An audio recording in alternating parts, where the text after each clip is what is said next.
ელისი დიდი შენობის კარებთან იდგა. ადრე იქ ბავშვთა თავშესაფარი იყო. პატარები გაიზარდნენ და წავიდნენ, შენობა კი დაცარიელდა. ელისმა მისი ნორმალურ ფასში ყიდვა შეძლო. მისი ქმარი ალექსი და მათი პატარა შვილი მარი ეზოში დარბოდნენ. მარი გახარებული იყო იმით, რომ დედამისი იღიმებოდა. დედა, მოდი შევიდეთ. უთხრა ბავშვმა, რომელიც ელისის გარშემო დარბოდა. ქალმა ცოტათი შანგიანი გასაღებით გააღო კარი. ისინი შენობაში შევიდნენ. ყველაფერი ჭუჭყიანი. ალექსმა ცხირზე ხელი მიიფარა, რას ვიზამთ, დალაგება მოგვიწევს. იქაურობის დასუფთავება დაიწყეს. გვიდნენ იატაკს, რეცხადნენ ფანჯრებსა და კედლებს. პატარა მარიმაც გამონახა საქმე, დივანზე ხტუნაობდა. ღამის 12 საათზე მარის დაეძინა. მშობლებმა გოგონა ოთახში შეიყვანეს და სახლში ყუთების შემოტანა დაიწყეს.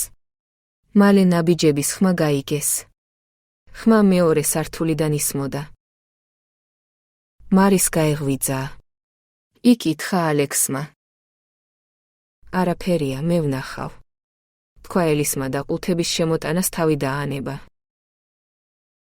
მეორე სართულზე ავიდა. ბნელოდა, მაგრამ სააბაზანოსთან მდგარი პატარა ფიგურის დანახვა ადვილად შეძლო. მარი! დაუძახა ქალმა. პატარავ, რატომ არ გძინავს? ბავშვი სააბაზანოში შევიდა და კარი დაკეტა. ელისმა წყლის ხმა გაიგო. მარი! ქალმა კარის გაღება შეძლო და შიგნით შევიდა. შუქია ანთო. ვანა ბინძური წყლით იყო სავსე. შეშინებულმა ქალმა წყალში ხელები ჩაყო, რათა შვილი ამოეყვანა. ელის! ალექსი კარებთან იდგა. ხელში მარი ეჭირა. მას შეეშინდა და დაბლა ჩამოვიდა. კი, მაგრამ მე დავინახე. ეტყობა დაიღალე. მოდი დავიძინოთ. რამდენიმე დღე სახლში ყუთების შემოტანას მოანდომეს. როცა ყველაფერი დამთავრდა, ალექსმა შვილი სათამაშოდ ეზოში გაიყვანა. ელისი წიგნს კითხულობდა. უკვე ბნელდებოდა. ქალი ფიქრობდა, რომ ჯერ ადრე იყო. მერე ისევ გაიგო ნაბიჯების ხმა. მეორე სართულზე ავიდა. ბავშვის ტირილის ხმა ესმოდა. ნამდვილად იცოდა, რომ მარი არ ტიროდა. ხმა იმ კარიდან გამოდიოდა, რომლის გასაღებიც ვერ იპოვეს. მისდა გასაკვირად კარი ღია იყო. ელისი შიგნით შევიდა. საშინელი ოთახი იყო. ბინძური საწოლი, რომელსაც ფარდა ჰქონდა ჩამუფარებული. გარშემო რაღაც შიშის მომგვრელი ინსტრუმენტები იდო. ფანჯარასთან იდო დიდი სკივრი. ტირლის ხმა ლოგინიდან მოდიოდა.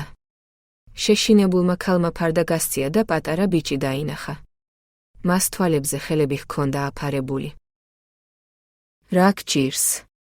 ჰკითხა ქალმა და ინანა კიდეც, ეს კითხვა რომ დაუსვა. ბავშვმა სახიდან ხელები ჩამოსწია. პირიდან სისხლი გადმოსდიოდა და თვალები არ ჰქონდა.